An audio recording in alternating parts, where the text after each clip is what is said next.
In this video, we're going to explain everything you need to know to travel to Andalusia, the most complete video you'll watch today about this incredible region in southern Spain, covering Seville, Granada, Córdoba, Ronda, Flamenco, and the best tips. So let's get started. Andalusia is the soul of Spain. It's the southern region, the land of sun, tapas, flamenco, bullfighting, and Moorish architecture. It's a region with an identity so strong it feels like a separate country, with a fascinating history and a contagious passion. But before we talk about the destinations, let's get to the most important logistics. When is the best time to visit Andalusia? This is the most important tip of all. Andalusia is the hottest region in Europe. We strongly recommend avoiding the months of July and August. The heat in Seville and Córdoba is extreme, a desert-like heat. Temperatures easily pass 40 or 45 degrees Celsius, making it impossible to walk around during the day. The best times by far are spring, from April to June, when the region is in bloom, and fall, from September to October, when the weather is still warm but pleasant. And how many days to stay in Andalusia? The region is huge. To do the Golden Triangle, Seville, Córdoba, and Granada, the bare minimum we recommend is 7 full days. But to do it calmly and include the Pueblos Blancos route, the ideal is 10 to 12 days. With 10 days, you can stay 4 nights in Seville, 3 nights in Granada, and 3 nights in a white village like Ronda. Mandatory documentation. To enter Spain, which is part of the European Schengen area, you need 2 things. First, a valid passport with at least 3 months of validity after your departure date. Many nationalities do not need a visa to stay for up to 90 days as tourists. And second, travel insurance. Travel insurance in Europe is mandatory under the Schengen Treaty, with a minimum coverage of 30,000 euros. They can ask for proof of your insurance at immigration. We never travel without it.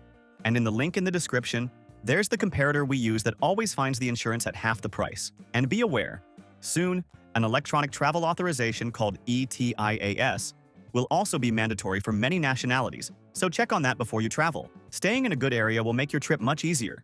You'll be close to all these tourist spots. The strategy in Andalusia is to have 2 or 3 base cities. Your main base will be Seville. It's the largest city in the capital. We recommend staying in the Santa Cruz neighborhood. It's the old Jewish quarter, a labyrinth of white alleys and flowered patios, right next to the Alcazar and the cathedral. The pro is the charm and location. You do everything on foot. The con is that it's very touristy, noisy, and impossible to navigate with a car or luggage. A second option in Seville is the Centro, near Plaza Nueva. The pro is that it's more modern and has easier access to parking garages, being a 10 or 15-minute walk from the cathedral. A third option is to stay in Triana, on the other side of the river. The pro is the authenticity. It's the birthplace of flamenco and has great local tapas bars. The con is that you'll have to cross the bridge, a 15-minute walk, to get to the main attractions. Your second base will be Granada. The most charming region is the Albaicin, the old Moorish quarter, on the hill opposite the Alhambra. The pro is the spectacular view. The con is the steep hills, and it's a limited traffic zone where cars can't enter. A more practical option in Granada is to stay in the Centro, near Plaza Nueva or the cathedral. It's flat, close to everything, and easy to get the bus up to the Alhambra. If you're doing the White Villages route, we recommend sleeping 1 or 2 nights in Ronda, which is the largest of the villages and has more infrastructure. We created this custom map, which explains exactly which is the best region in each of these base cities. If you stay in this marked area, you can't go wrong. We'll leave the link to this map here on the QR code on the screen and in the video description. We created it on the hotel site we always use, as it always has the best prices. There, you can put in your travel dates and see all the hotel options within that location, at the lowest prices. We'll also leave links to the hotels where we've stayed. In every destination, we always recommend one that is very cheap and super well located,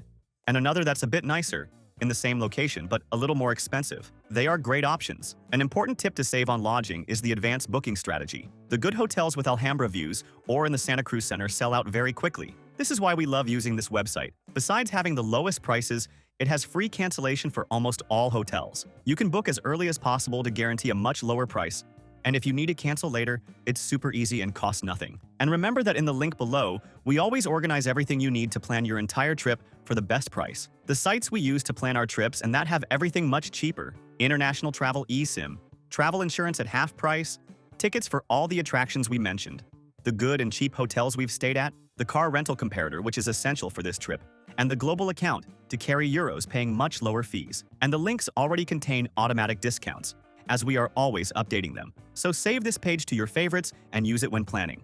It will make your trip much easier and save you a lot of money. Now let's talk about transportation. How to get around Andalusia. The best way to arrive is to fly into Seville Airport, SVQ, or Malaga Airport, AGP. You can also take a high-speed train from Madrid to Seville, which takes only 2.5 hours. To get between the big cities like Seville, Córdoba, and Granada, the best way by far is the high-speed train, the AV or Avant. The trip from Seville to Córdoba takes only 45 minutes. From Seville to Granada, it takes 2.5 hours. It's fast, comfortable, and drops you in the city center. The bus company Alsa is also great and cheaper, but takes longer. Now, to explore the Pueblos Blancos, white villages, like Ronda and Arcos de la Frontera, a car is essential. It's impossible to do this route by public transport. The golden tip is travel between the big cities by train. Then, rent a car in Seville for just 2 or 3 days, specifically to do the white villages route. But be warned, do not drive inside the historic centers of Seville, Córdoba, or Granada. They are labyrinths of tiny streets and limited traffic zones. You will be fined. Leave the car in a parking garage and explore on foot. For those renting, the most important tip is to book in advance online using a price comparator.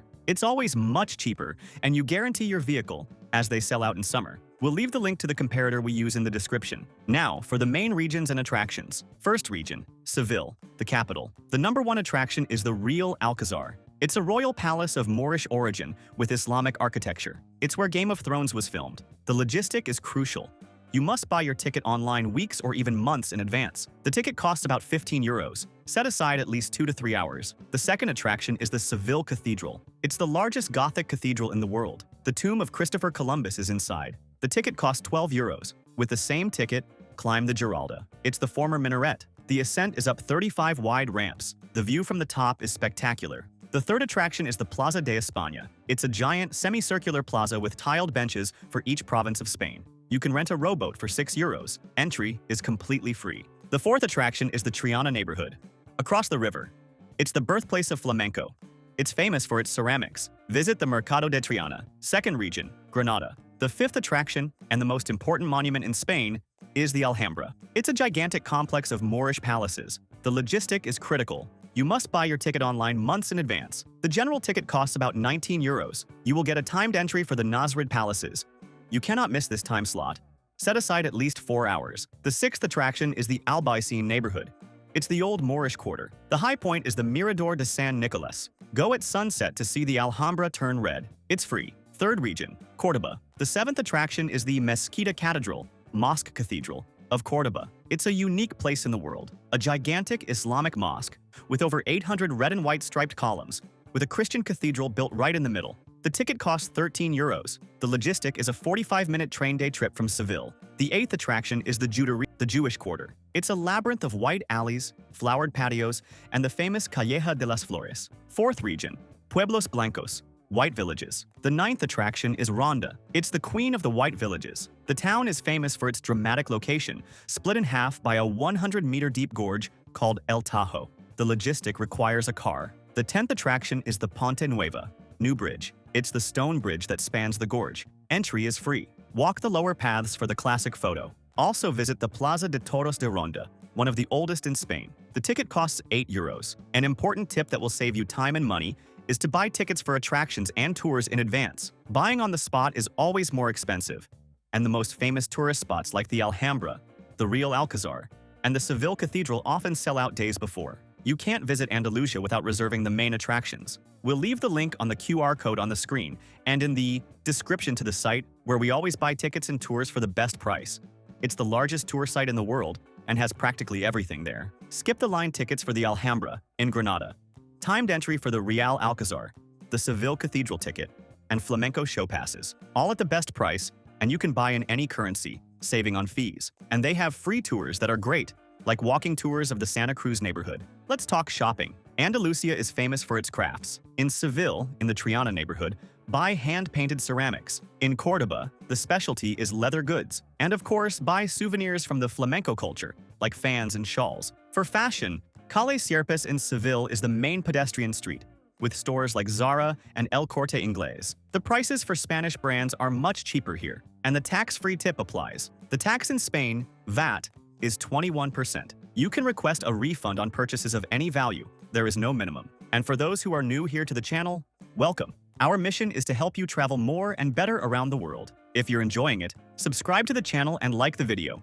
It helps us a lot. Speaking of gastronomy, the food of Andalusia is one of the best in Spain. The tapas culture is the best thing. The #1 dish is jamón ibérico, Iberian ham. Ask for a portion of jamón de bellota. Other dishes you must try are the cold soups, gazpacho and salmorejo, which is a thicker version from Cordoba. Try the rabo de toro, oxtail stew, and in Seville, pescado frito, fried fish, and espinacas con garbanzos, spinach with chickpeas. For restaurant suggestions, starting with the cheap ones. In Seville, for the most authentic tapas, go to El Rinconcillo. It's the oldest bar in the city from 1670. A tapas dinner costs about 30 euros per person. In Cordoba, Bodegas Mezquita is a classic with great value.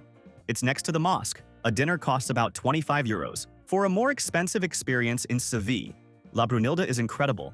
It's a modern tapas bar, always with a line. A dinner costs about 40 to 50 euros per person. And for a classic in Granada, Restaurante Chiquito. It's a historic restaurant. It's famous for its rabo de toro. A dinner costs about 60 euros. And how much does it cost to eat in Andalusia? It's the cheapest region in Spain to eat. It's paradise. A full Big Mac combo costs about 9 euros. A small beer, a caña, costs 2 euros. And often, especially in Granada, it comes with a free tapa. The golden tip is to look for the menu del dia at lunchtime. For 12 to 15 euros, you get a starter, main, drink, dessert, and coffee. A tapas dinner, bar hopping, will cost about 30 euros per person.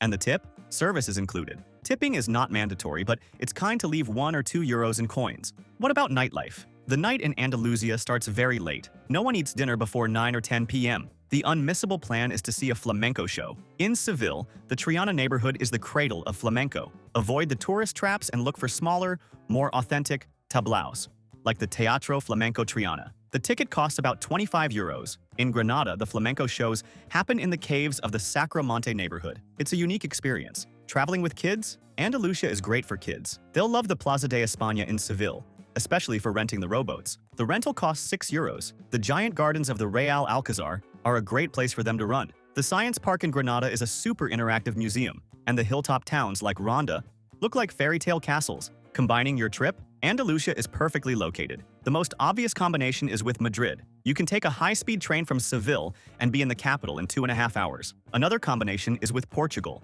From Seville, you can take a bus or drive for 2 hours and cross the border into the Algarve. And finally, from the coast, from towns like Tarifa, you can take a 1-hour ferry and cross the Strait of Gibraltar to Morocco and spend the day in Tangier. If you liked the video, like and subscribe to our channel to always travel more and better around the world. Thank you very much and have a great trip.